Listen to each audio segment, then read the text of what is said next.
Olá, pessoal do curso de Relações Internacionais da SAES Unita. Aqui é o professor Emerson de novo. Hoje a gente vai começar o ponto 4, Lex Mercatória e Regulação dos Contratos Internacionais, da nossa disciplina Direito Internacional do Comércio, né?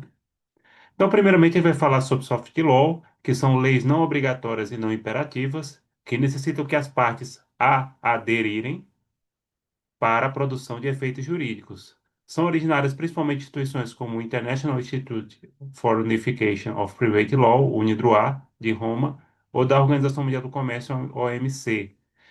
Soft law são normas que não têm um caráter imperativo porque não demandam assim um juiz cogente estatal, tá? São partes que precisam aderir a essas normas para que elas tenham validade, ou seja, que as partes possam escolher essas partes para que elas produzam efeito, né? Os positivistas mais tradicionais não reconhecem a lex mercatória como uma norma jurídica autêntica, diferentemente à atual escola francesa, que a caracteriza como um paradigma jurídico, sendo o direito autônomo e verdadeiramente global. Lex mercatória é a mesma coisa que soft law? Não. Soft law é um conceito mais amplo, tá? Nem toda norma de soft law é lex mercatória e vice-versa, tá? Então a gente vai falar aqui no decorrer desse ponto. No Brasil, por força do Código Civil e da Lei de Introdução às Normas do Direito Brasileiro, a nossa LINDB, né?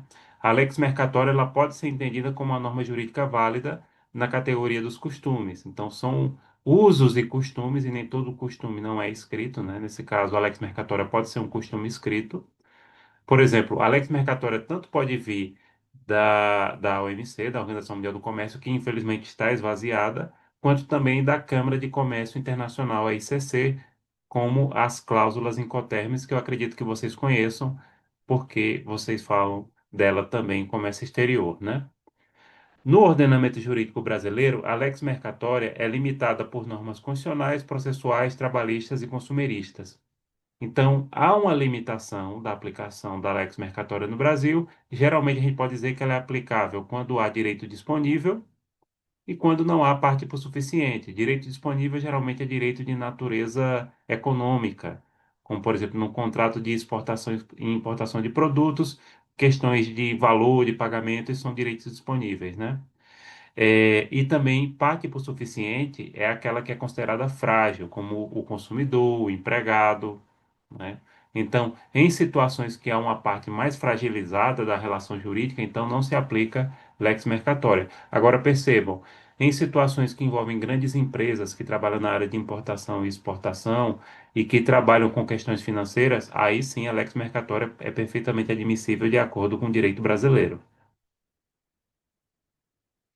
Em regra, um contrato é considerado internacional juridicamente se possui ao menos um elemento que o conecte a dois ou mais ordenamentos jurídicos.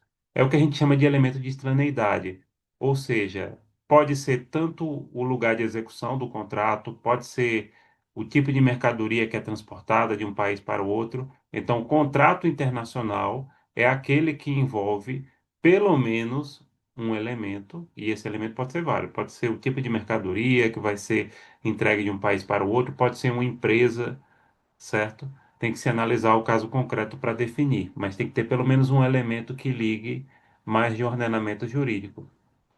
Exemplo de elementos de conexão são domicílio, nacionalidade, sede das empresas, lugar de celebração ou execução dos contratos. São esses elementos de conexão que dizem que esse contrato é internacional. Então, domicílio da parte, nacionalidade da parte ou das empresas, a sede das próprias empresas, o lugar que foi celebrado o contrato e o lugar que o contrato é executado, ou seja, que o contrato é aplicado e que o contrato deve ser realizado.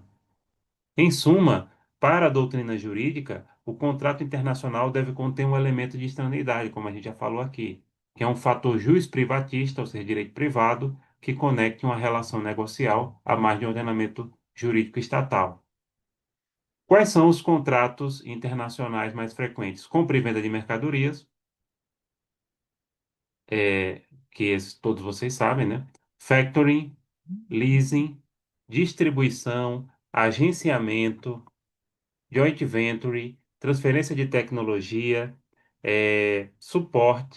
transporte, perdão, e licenciamento. Vou falar rapidinho aqui de cada um desses, né? Para que vocês possam ter uma ideia melhor. Então, pessoal, contrato de compra e venda de mercadorias, não tem nem o que falar. Contrato mais utilizado, né? Factoring é um contrato no qual você troca títulos de crédito. Ou seja, uma pessoa tem uma dívida, vende para uma empresa cobrar. Isso é geralmente é o factoring. Resumindo, viu? Leasing é um arrendamento mercantil, ou seja, é uma mistura de financiamento com aluguel. Você aluga, na verdade, um bem e no final você tem a opção de comprar. É muito usado para bens de grande valor, como por exemplo aviões. São vendidos com leasing, né? Sai mais barato do que um financiamento normal. Distribuição e agenciamento para você representar produtos de empresa. Na segunda unidade a gente vai ver a diferença de distribuição e agenciamento, mas basicamente é você representar produtos de uma empresa. Joint venture é uma espécie de parceria, é muito usado para fábricas, por exemplo, quando você tem uma indústria de um país que se junta de outro para poder construir um produto. Transferência de tecnologia, né, no qual você compra a tecnologia para produzir um determinado produto, transporte e licenciamento. O licenciamento geralmente vem com transferência de tecnologia, tá? Agora, nem todo licenciamento tem transferência de tecnologia. Licenciamento é quando você tem direito de produzir um determinado produto em um país. Geralmente se prevê, tá? A transferência de tecnologia.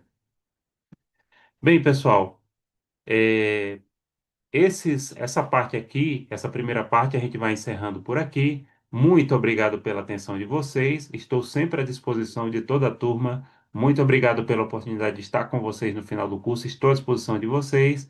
Tchau, tchau e até logo.